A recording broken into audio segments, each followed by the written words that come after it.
એક વખત એક સરસ હોશિયાર દીકરાની વહુ, અને જે હોય ને આવે ને બધાને એમ કે મારા મમ્મીજી જેવી રસોઈ કોઈનાથી થાય જ નહીં, થાય જ નહીં. એટલે મમ્મીજી હવાર હાંજ રસોઈ જ બનાવી રાખે, કારણ કે સાંભળવાનું ફળિયા મારા સાસુ જેવા કોઈ વાળી જ ન હો, કે એના જેવું આંગણું કોઈ ચોખ્ખું રાખી ન, એટલે સવારમાં ઉઠીને સાસુ વાળી નાખે.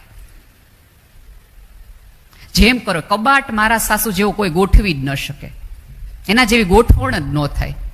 એટલે એ બિચારા સાસુ કરે. છોકરો બુદ્ધિશાળી હતો, એણે એની મમ્મીને કીધું કે આ વખાણ કરી કરીને તારી પાસેથી બહુ બધા કામ કઢાવી લે, તો ધીમી ખમ. એ કહેતો તો શું કરવું? એ કે કાલ આપણે સવારે તું જયારે સાવણો લેતી હોઈશ ને, ફળિયું વાળતી હોઈશ, ત્યારે હું તારા હાથમાંથી સાવણો લઈ લઈશ અને એમ કહીશ કે બા તમારે આ ઉંમરે વળાય, એટલે હું વાળવા માંડીશ ને હું વાળીશ એટલે તને શરમ આવશે જ ને, એટલે તરત આવશે લાવ હું વાળ નાખું, લાવ હું વાળ નાખું, પછી આપણે બે અંદર આવી જશું. કે આ એક્ટિંગ પ્રમાણે બીજે દિવસે સવાર પડી 7 વાગે સાસુએ સાવણો લીધો, સાસુ સાવણો વાળવા માંડ્યા, અને તરત દીકરો બા બા તમે નહીં, આ ઉંમરે તમારે કરાય, અમે આવડા જુવાન જેવા બેઠા હોય. અને પતિએ સાવણો, દીકરાએ સાવણો હાથમાં લીધો, એટલે દીકરું સાસુ કે ના બેટા અમે બેઠા હોય તારે થોડો સાવણો લેવાય, બે ઘરમાં સ્ત્રીઓ હોય તારે સાવણો લેવાય.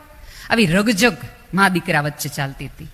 બહુ સરસ મજાનો સાડીનો છેડો ધાક દઈને આવીને કીધું બાધોમાં વારા રાખો, એક દી આનો વારો એક દી વારો, કામ હાટું હું બાધો શીખે, કામ હાટું બધા થશે કે ઘરમાં કંકાસ કામ માટે હોય, વારા કાઢો. કે આ વારો લઈ લેવાની આખી ફિરાકમાં આખી સભ્યતા છે. વારો દેવા વાળામાં રાખો. સાહેબ એવા બનો કે કોઈકને કંઈક કહેવું હોય ને તો એને પહેલો તમારો નંબર અને તમારું નામ યાદ આવે. આ તો કેવું થાય છે ખબર છે, ક્યારેક કુટુંબમાં કોઈક વાત કરવી હોય, કોઈક વિચારણા કરવી હોય ને તો 10 જણા ભેગા થાય કે ઓલા બેન ન હોય તો આપણે કરી લઈ વાત.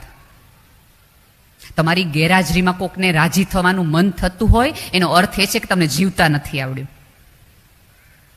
તમારી કોઈ પ્રસંગમાં રાહ જોવાય, કોઈ કુટુંબમાં નિર્ણય લેવાનો હોય, તેમ કે ફલાણા ભાભી આવે તો આપણે આ મહત્વનો નિર્ણય લઈએ, એવું તમે જીવી શકતા હોય, એવું તમે કરી શકતા હોય તો તમને જીવતા આવડ્યું, તો તમારી અંદરની સંવેદના સાચી. બાકી બધી વાતો.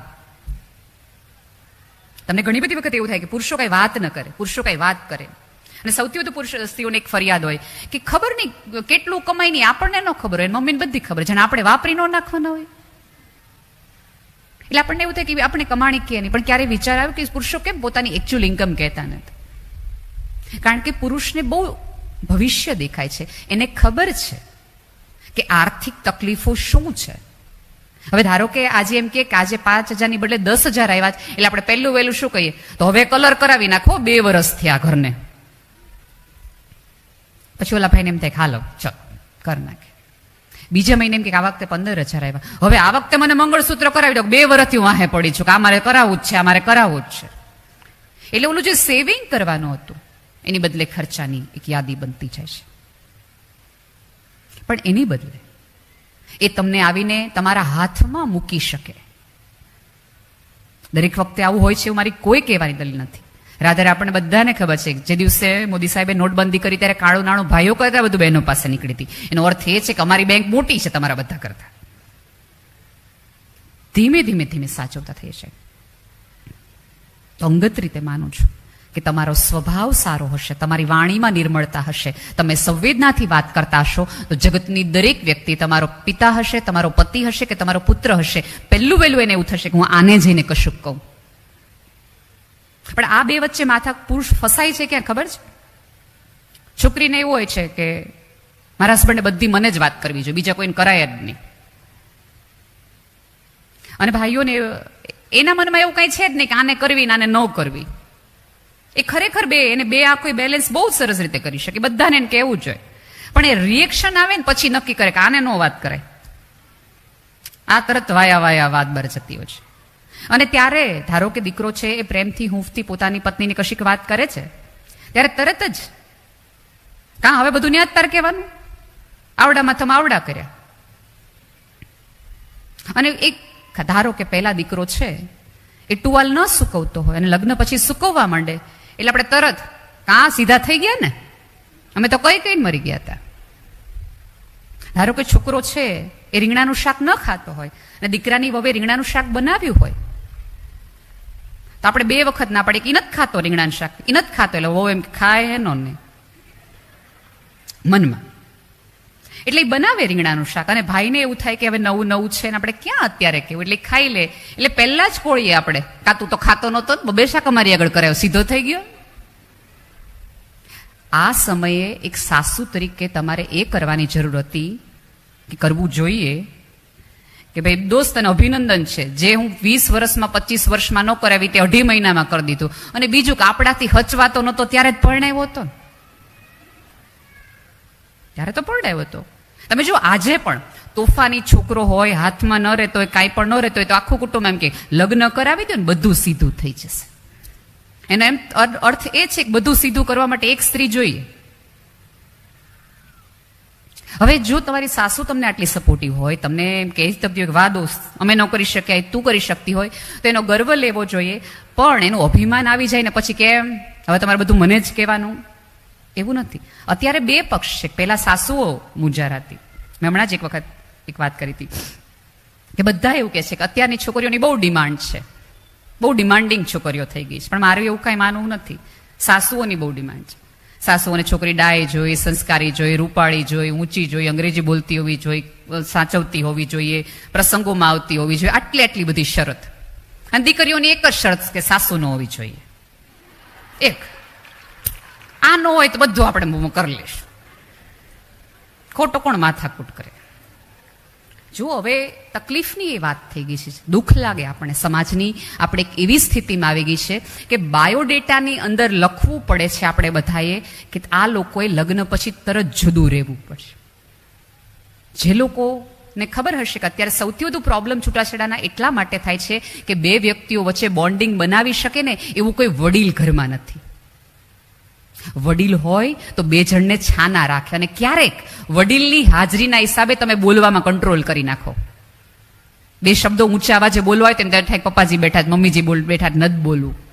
અને તમે બહાર જતા રહ્યો કે રસોડામાં જતા રહ્યો અને એટલી વારમાં તમારું મન શાંત થઈ જાય. પણ હવે કેવું થયું છે કે કાંઈ પણ નાની એવી ઘટના પણ દીકરીના ઘરમાં થાય અને દીકરી રૂમમાં આવે એટલે પહેલો મમ્મીને ફોન કરે, આજે તો મને મારા સાસુએ હા કહી દીધું. એટલે મમ્મી તરત જ અંદરથી કે જો બેટા એક વસ્તુ યાદ રાખજે, આજે સહન કરીશ ને તો તારે રોજે રોજ સહન કરવું પડશે. ધારો કે દીકરી છે એ લગ્ન પછી વહેલી ઉઠી જાય છે 7 વાગે અને મમ્મીનો ફોન જાય સવારમાં અને દીકરીને એમ કે બેટા ઉઠી ગઈ? દીકરી એમ કે હા મમ્મી ઉઠી ગઈ. અહીંયા તો કેવી મોડી સુઈ રહી જોયું, મારી દીકરીને ઉઠી જવું પડ્યું. એટલે છોકરીના મનમાં કોઈ વિચાર પણ ન હોય વહેલા ઉઠી જવાનો, પણ એને તરત એવું વિચાર આવે કે હા સાસરે વહેલું ઉઠી જવું પડે. લે પછી પાછો 12 વાગે ફોન કરે, શું રસોઈ બનાવી? તમે જે શીખવાડ્યું હોય એ જ બનાવ્યું હોય એને. એ વખતે મારે દરેક મમ્મીઓને વિનંતી કે તમારી દીકરી ફરિયાદ કરવા માટે પણ કે એની સાસુ કેવી છે, એના સસરા કેવા છે, એની નણંદ કેવી છે, એનો દેર કેવો છે, એવી ફરિયાદ કરવા માટે પણ તમને ફોન કરે ત્યારે એક મમ્મી તરીકે, એક સ્ત્રી તરીકે તમારી ફરજમાં આવે કે તમારી દીકરીને તમે કહો કે બેટા આપણા ઘરની ફરિયાદ તું ઘરમાં કરી શકવાની છો તો તું ઘરની ફરિયાદ મને કર. તમે ઈચ્છતા હો કે તમારી દીકરીનું ઘર એકચ્યુઅલી ચાલે ને સરસ રીતે ચાલે. આ તો કેવું છે ખબર છે, દીકરી છે એ રમતું ગમતું ફૂલ હોય તો દીકરાની વહુ પણ.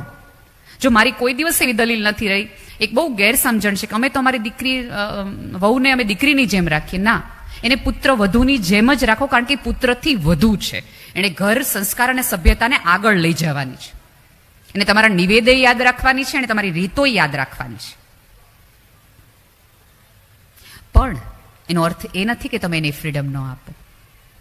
તમે તમારી દીકરીને ફોન કરો અને 2 કલાક વાત કર્યા પછી તમારી દીકરી એમ કે મમ્મી હું ફોન મૂકું, એટલે ફોન મૂકતી વખતે મા તરીકે આપણે એમ કહીએ 2 મિનિટે વાત કરવાનો બિચારીને ટાઈમ નથી. હવે એની દીકરાની વહુ જો એની મમ્મી સાથે વાત કરતી હોય તો આપણે 3 જણને ફોન કરીને કહીએ ખબરની મમ્મી યાર મંડીશ વાત કરવા, બાયણું બંધ કરી દઈએ. તમે કરો તો કશું નથી, એ કરે તો આટલી બધી મોટી પ્રોબ્લેમ થઈ જાય એમ. અત્યારે તમને હંમેશા એવું લાગશે કે કન્યા કેળવણી ઉપર, સ્ત્રીઓના સંસ્કાર ઉપર આટલો બધો સભ્યતાએ ભાર શું કામ મૂક્યો છે? એ ભાર એટલા માટે મૂક્યો છે કારણ કે સ્ત્રી એક જ છે કે જે ઘર અને સભ્યતાને બનાવી શકે છે, જોડી શકે છે, એટલે એના ઉપર ભાર મૂક્યો છે. એટલે એને સમજાવવામાં આવે છે, એટલે એને કહેવામાં આવે છે કે તું નહીં કરને તો આ કોઈ નહીં કરી શકે, તું જતું નહીં કરતા કોઈ નહીં કરી શકે, તું માફ નહીં કરી શકે. અને માફી તમે દિલથી દેવાની રાખો. એકવાર દઈ તો જોજો તમે કેટલા હળવા અનુભવશો. વારા ઘડીએ આપણે પુરુષો ઉપર શંકા કર્યા રાખીએ. 5:30 પછી દરેક સ્ત્રીની અંદર એક પોલીસવાળા ભાઈ જાગૃત થાય, ક્યાં ગયા હતા, કેમ મોડું થયું. અને ભાઈઓને કહું કે લગ્નના 20-22 વર્ષ પછી તમારા પત્ની તમારા ઉપર શંકા કરતી હોય તો ગર્વ લેવો, હજી તમારામાં કાંઈ કેવું છે, કેમ લાગે ચિંતા જેવું છે કે આ ભાઈ કેટલા હજી દેખાવડા છે, હજી એમાં શક્યતા છે.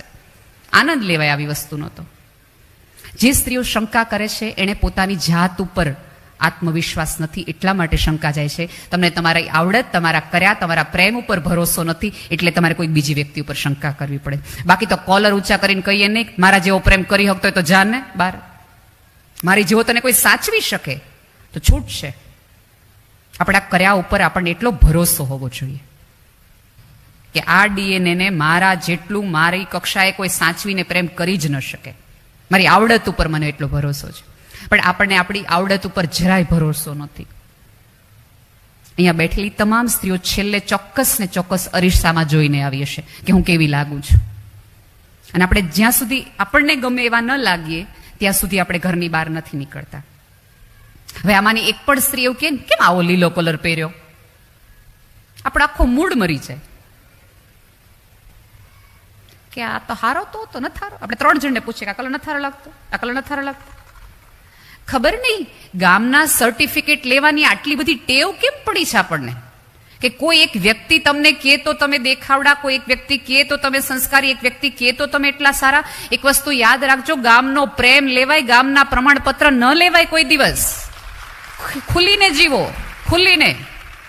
કોઈ કેમ કહે ને કે આ લીલો કલર નથી સારો લાગતો તો બહુ પ્રેમથી કહે મને બહુ ગમે છે. અને પરણેલા એની પાસે તો રામભાઈ તમારા ભાઈનું બહુ ગમું. આમાં સામેવાળા એના બોરને ફોન કરે કે હું તમને નથી ગમતી. સામેવાળાના મગજમાં ડાઉટ નાખી દેવાય, આપણે થોડોક ડાઉટ લઈને ઘરે પાછા આવે. જે દિવસે તમને તમારી જાત ઉપર ને તમારી ચોઈસ ઉપર શ્રદ્ધા બેઠશે ને એ દિવસે જ તમારી કરોડરજ્જુ સિદ્ધિ થશે. બાકી બધી વુમન એમ્પાવરમેન્ટની વાતો સાઈડમાં રહી જશે. પુરુષો આગળ એટલા માટે છે કારણ કે પુરુષો અરીસોની ભવિષ્ય જોવે છે. અને યાદ રાખજો, સંઘર્ષ કરતી સ્ત્રીનું સૌંદર્ય સુંદર સ્ત્રી કરતા ક્યાંય ચડે છે. આમાંની કેટલી એવી સ્ત્રીઓ હશે કે 3 ઘરના કામે કરતી હશે, પતિને પણ સાચવતી હશે, સાસુ સસરાની દવા પણ કરતી હશે અને સંતાનોને ભણાવતી પણ હશે. એ સ્ત્રી પૂજનીય અને વંદનીય છે. પણ સમાજ પાસે 2 હાથ જોડીને વિનંતી છે કે સમાજ પાસેથી પૂજાની અપેક્ષા ન રાખો કે તમારી પૂજા કરે, અર્ચના કરે. સમાજ પાસે ગૌરવની અપેક્ષા રાખો. તમે તમારા ઘરેણાના કારણે નહીં, તમારી સંસ્કારના કારણે રૂડા લાગો છો, યાદ રાખજો.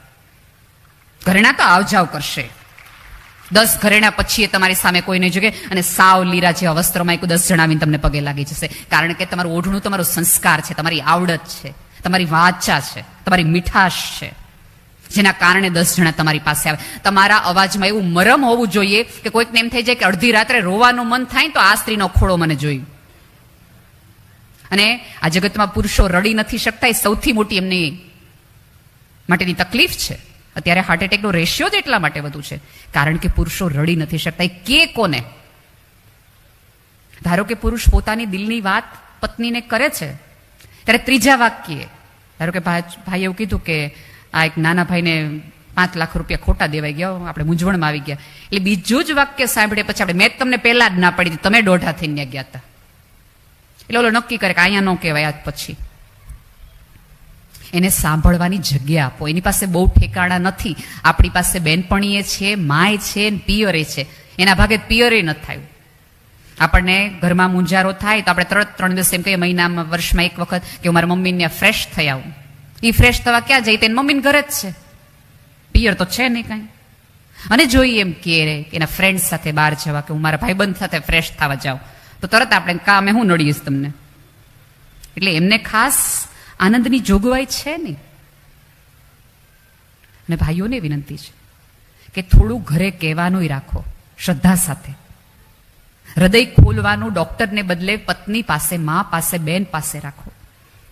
કારણ કે સ્ત્રી પાસે એવા એવા સવાલોના જવાબ છે જે સવાલની કલ્પના તમે પણ નહીં કરી હોય. એની પાસે એવી હૂંફ છે, ઉપરવાળાએ કોઈક એવી એને એના સ્પર્શમાં એવી હૂંફ મૂકી છે કે તૂટેલાને પણ એ સાજા કરી શકે છે. અને એ દરેક સ્ત્રીનો છેડો અને રૂમાલ નસીબદાર છે. ફરી વાર કહું છું, એ દરેક સ્ત્રીનો રૂમાલ અને સાડીનો છેડો નસીબદાર છે કે જેમાં એને પોતાના પુરુષના આંસુ લૂછવાનું નસીબ થયું હોય. કારણ કે તમારી વ્યક્તિએ તમારા ઉપર એટલી શ્રદ્ધા મૂકી છે કે રોવાનું ઠેકાણું હોય તોય આ વ્યક્તિ, અને હસવાનું ઠેકાણું હોય તોય આ વ્યક્તિ. પૂછો તમારી જાતને કે તમારે આવી ઠેકાણાની યાદીમાં બનવું છે કે જવાની યાદીમાં બનવું છે.